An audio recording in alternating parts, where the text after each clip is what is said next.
Bismillahirrahmanirrahim. Alhamdulillah bersua lagi kita dalam kelas online. InsyaAllah kita akan tengok hari ini sirah tahun 4. InsyaAllah pada hari ini kita akan mengaji sirah berkaitan dengan tajuk kebijaksanaan baginda Nabi SAW. Yang mana Nabi SAW, Cikgu Ghazali. Yang mana baginda Nabi SAW ini memiliki satu sifat yang mana digeruni ataupun dihormati sama ada kawan ataupun lawan, iaitu tidak lain tidak bukan sifat fatanah.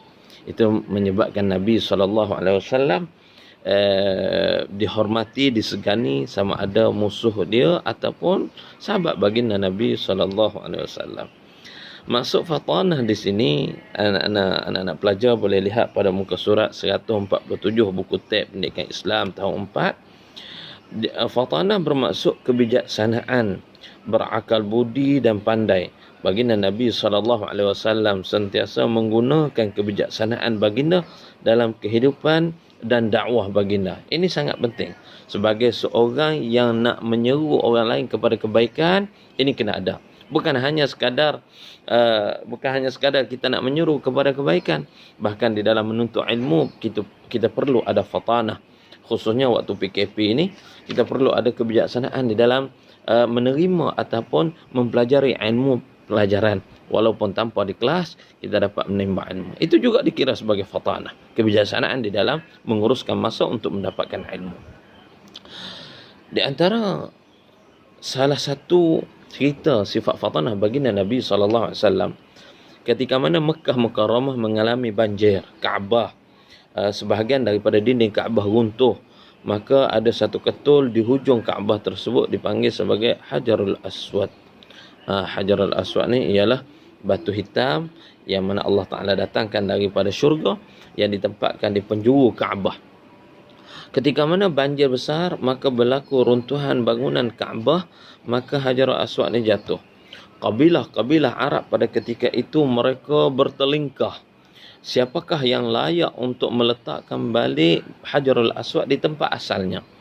Maka adik-adik, anak-anak yang dirahmati Allah,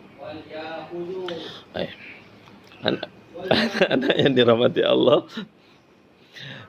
baginda Nabi SAW apabila nampak pertelingkahan begitu hebat di antara kabilah-kabilah Arab Quraisy di Mekah pada ketika itu, yang nak menawarkan siapakah yang paling layak untuk mengangkat batu tersebut, batu Hajarul Aswad, untuk diletakkan di tempat asal. Maka mereka berbincang, maka timbullah satu idea daripada salah satu daripada kaum mereka. Mereka katakan, siapa pada pagi esok masuk Masjidil Haram, awal pagi dia yang permulaan masuk Masjidil Haram, maka kita minta dia adili kita. Allah Ta'ala takdirkan yang masuk pada pagi esoknya adalah baginda Nabi SAW.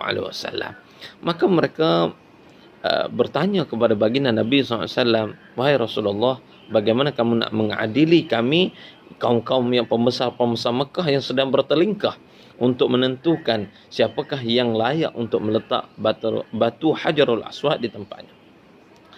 Maka tengok kebijaksanaan, fatanahnya baginda Nabi SAW dalam menentukan sesuatu perkara dan menyelesaikan satu permasalahan. Baginda Nabi SAW meminta satu kain serban. Lalu diambil batu Hajarul Aswad tadi, diletakkan di atas kain serban tersebut. Maka Nabi SAW memanggil ketua-ketua bagi setiap kabilah untuk memegang sisi kain ataupun bucu kain Hajarul Aswad. Maka mereka pun menghantar kabilah lalu dipegang. Semua kabilah ada, mewakili daripada semua kabilah, lalu mengangkat Hajarul Aswad, diletakkan di tempat asal. Maka orang Arab melihat takjubnya kebijaksanaan baginda Nabi SAW. Semua kabilah ini memainkan peranan di dalam mengangkat batu Hajarul Aswad, diletak di tempat asalnya dengan kebijaksanaan baginda Nabi Muhammad SAW.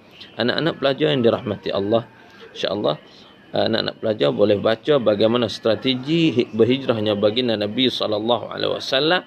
Kemudian tengok bagaimana Nabi SAW mempersaudarakan Aus dan Khazraj. Bagaimana Nabi menyatu padukan Aus dan Khazraj, Nabi bentuk piagam Madinah, Nabi buat satu usaha yang sangat unggul untuk mewujudkan negara Madinah Munawwarah. Ini di antara fatanah kebijaksanaan baginda Nabi sallallahu alaihi wasallam. Sekian, wabillahi taufiq wal hidayah. Assalamualaikum warahmatullahi taala wabarakatuh.